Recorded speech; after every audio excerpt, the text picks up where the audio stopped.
कल का ये लेवल था और मार्केट एक्ज़ैक्टली उसी रेंज के अंदर अभी भी फँसी हुई है। अब यहाँ पर बढ़िया मोमेंट तभी होगा जब मार्केट या तो 26,000 के ऊपर क्लोज़ करे या फिर क्योंकि यहाँ पर आज भी देखिए ना मार्केट ने मिड में आके क्लोज़ कर दिया है।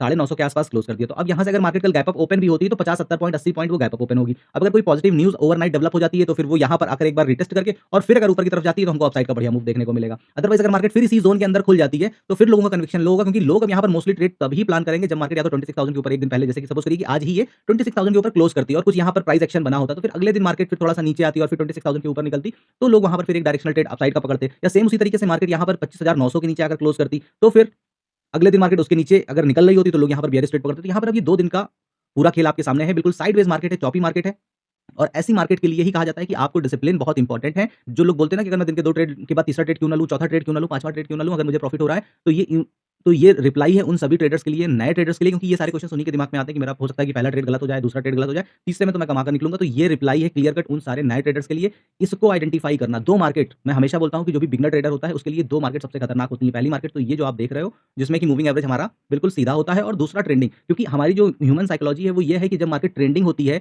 और वो कंटिन्यू हायर हाई बनाते हुए जा रही है क्योंकि अभी आपको नॉलेज नहीं है और मूविंग एवरेज भी प्रॉपर ट्रेंड में प्रॉपर डिस्टेंस ये मेंटेन करते हुए चल रहा है। अब मार्केट बार-बार आएगी, यहाँ पर सपोर्ट बनाएगी, यहाँ पर सपोर्ट बनाएगी, यहाँ से सपोर्ट बनाएगी, ऊपर चली जाएगी। और अब यहाँ पर जो नया ट्रेडर होगा हर बार कॉन्ट्रा ट्रेड, हर बार कॉन्ट्रा ट्रेड, हर बार कॉन्ट्रा ट्रेड और हर बार वो अपने स्टॉप लॉस देता जाता है। तो ये 2 मार्केट वो होती हैं जिसमें कि वो दिन के मल्टीपल ट्रेड भी करता है और उसके बाद हर ट्रेड में उसको लॉस होता है। ठीक है? तो इसीलिए मैं कहता हूँ कि पहले मार्केट को सीखो, समझो कि कौन-सी मार्केट को कैसे आइडेंटिफाई किया जाता है, फिर उसके हिसाब से ट्रेड प्लान करो। अब यहाँ से 2 दिन बचे हैं इस वीक में ट्रेडिंग सेशन कंप्लीट होने के लिए जिसमें कि कल का दिन है और उसके बाद फ्राइडे को सेंसेक्स की एक्सपायरी है। अब यहाँ पर 2 चीज़ें होंगी, या तो कल मार्केट कंप्लीट इसी तरीके से साइडवेज़ रहेगी, अगर साइडवेज़ रहती है तो फिर जो आपको मज़ा देखने को मिलेगा वो सेंसेक्स की एक्सपायरी में देखने को मिलेगा। सेंसेक्स उस दिन फिर भयंकर वोलेटाइल होगा क्योंकि 2-3 ट्रेडिंग सेशन बहुत होते हैं। यहाँ पर अगर आप देखेंगे तो 9 तारीख का भी ट्रेडिंग सेशन साइडवेज़ ही था। 1-2 कैंडल के बाद कंप्लीटली साइडवेज़ थी, उसके बाद कल की भी मार्केट थी, आज की भी मार्केट है। तो पिछले 3 दिन बिल्कुल फ्लैट गए हैं। तो उस हिसाब से अब अगले 2 दिन के अंदर या तो कल मार्केट एक्सट्रीम गैप अप या गैप डाउन ओपन हो जाएगी या फिर कुछ वोलेटिलिटी बढ़ाकर किसी एक साइड का डायरेक्शन डिसाइड करेगी। तो फिर मोस्टली सेंसेक्स में जितना भी प्रॉफिट बुकिंग होना होगा वो सारा का सारा कल ही हो जाएगा। अदरवाइज़ अगर कल भी ऐसे मार्केट रहती है तो प्रोबेबिलिटी ये है कि फिर